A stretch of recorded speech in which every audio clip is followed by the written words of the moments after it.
ఈరోజు విజయనగరం జిల్లాలో కాంగ్రెస్ పార్టీ నాయకులతో కార్యకర్తలతో సమావేశం ఏర్పాటు చేయడం జరిగింది. ఈ సమావేశానికి ముఖ్య ఉద్దేశం కాంగ్రెస్ పార్టీ బలోపేతం. కాంగ్రెస్ పార్టీ గ్రౌండ్ లెవెల్ నుంచి ఎలా బలోపేతం చేసుకోవాలి, దానికి నాయకులు కార్యకర్తలు ఇచ్చే సూచనలు, వాళ్ళ అభిప్రాయాలను లేక వాళ్ళకున్న ఇబ్బందులను ఇవన్నీ తెలుసుకోవడానికే ఈరోజు కాంగ్రెస్ పార్టీ అధ్యక్షురాలిగా నేను ఇక్కడికి రావడం జరిగింది. మరొకసారి విజయనగరం జిల్లా కాంగ్రెస్ పార్టీ కార్యకర్తలందరికీ నాయకులందరికీ నా శుభాకాంక్షలు. ఇంకో ముఖ్య విషయం కూడా మీడియా ద్వారా ప్రభుత్వాన్ని అడగాలనుకుంటున్నాం. నిజంగానే మాకు అర్థం కాకే చంద్రబాబు గారిని అడుగుతున్నాం. ప్రజల సమస్యలపై పోరాటం చేస్తే ఆంక్షలన్నీ కాంగ్రెస్ పార్టీకి మాత్రమేనా? మేము రాజధాని మీద పోరాటం చేయాలనుకుంటే మమ్మల్ని హౌస్ అరెస్ట్ చేస్తారు. మేము స్టీల్ ఫ్యాక్టరీ మీద పోరాటం చేయాలనుకుంటే మా దీక్షలను భగ్నం చేస్తారు.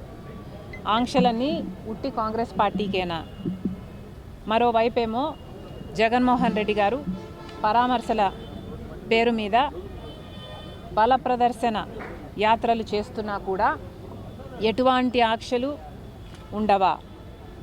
కారణం ఏమిటి? జగన్మోహన్ రెడ్డి గారు మోడీ గారి దత్తపుత్రుడు కాబట్టి ఆయనకి ఏ ఆంక్షలు ఉండవా? కాంగ్రెస్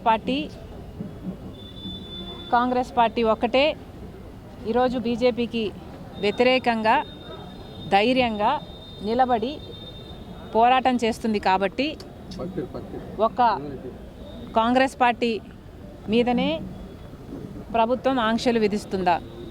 చంద్రబాబు గారైనా పోలీస్ డిపార్ట్మెంట్ అయినా సమాధానం చెప్పాలి.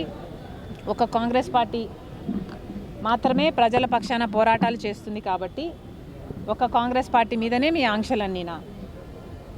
ఇంకోవైపు జగన్మోహన్ రెడ్డి గారు పరామర్శల పేరు మీద బల ప్రదర్శన యాత్రలు చేస్తున్నా కూడా జగన్మోహన్ రెడ్డి గారి మీద ఏ ఆంక్షలు ఎందుకు లేవు? ఒకవైపు జగన్మోహన్ రెడ్డి గారు అక్రమ పొత్తు పెట్టుకున్నారు బీజేపీతో, మోడీ గారి దత్తపుత్రుడిగా ఉన్నాడు, అందుకు ఆంక్షలు లేవా? లేకపోతే జగన్మోహన్ రెడ్డి గారి దగ్గర డబ్బులున్నాయి కాబట్టి బల ప్రదర్శన చేయడానికి జనాన్ని పోగు చేయగలడు కాబట్టి, లేదా పోలీసులను కొనుక్కోగలడు కాబట్టి జగన్మోహన్ రెడ్డి గారి మీద ఏ ఆంక్షలు లేవా? ప్రభుత్వం సమాధానం చెప్పాలి, చంద్రబాబు గారు సమాధానం చెప్పాలి. ఈరోజు నిన్న ఇద్దరు చనిపోవడం జరిగింది. మరి దానికి బాధ్యులు ఎవరు? పోలీసులు 100 మందితో జగన్మోహన్ రెడ్డి గారికి అనుమతి ఇస్తే వేలల్లో 1000కి పైగానే జనం వచ్చారు.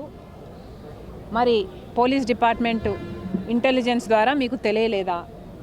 జగన్మోహన్ రెడ్డి గారు వచ్చిన తర్వాత ఈ జనం వచ్చారా?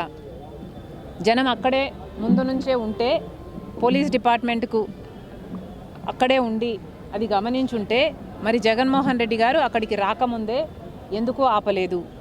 కాంగ్రెస్ పార్టీకి మాత్రమే హౌస్ అరెస్టులు చేస్తారా? జగన్మోహన్ రెడ్డి గారికి ఏ ఆంక్షలు ఉండవా?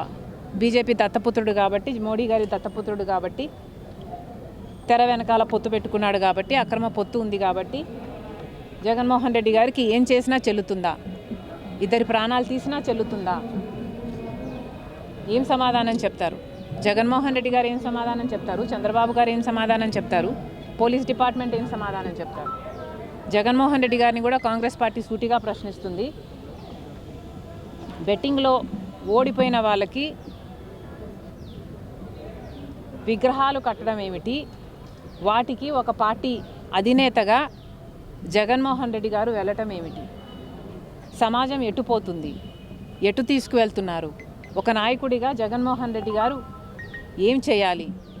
ప్రజల సమస్యల మీద పోరాటం చేయాలి, చంద్రబాబు గారిని నిలదీయాలి, సూపర్ 6 ఏమైంది అని అడగాలి.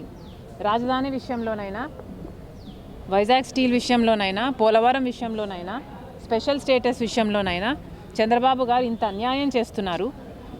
మరి ఏమైంది అని ఒక్కసారైనా అసెంబ్లీకి వెళ్ళి నిలదీసే దమ్ము జగన్మోహన్ రెడ్డి గారికి లేదు. కానీ ఇలా బల ప్రదర్శనలు చేసి ప్రాణాలు తీసే హక్కు మీకు ఎవరిచ్చారు జగన్మోహన్ రెడ్డి గారు? సమాధానం చెప్పాలి.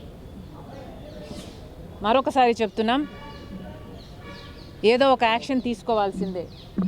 మమ్మల్ని అయితే హౌస్ అరెస్టులు చేస్తారు, ఇంకోవైపు పర్మిషన్లు లేకపోయినా, బల ప్రదర్శనలు చేసినా, ప్రాణాలు పోయినా ఏ యాక్షను ప్రభుత్వం తీసుకోదా? పోలీస్ డిపార్ట్మెంట్ తీసుకోవాల్సిన అవసరం లేదా యాక్షను? సమాధానం చెప్పండి. Madam, thank you.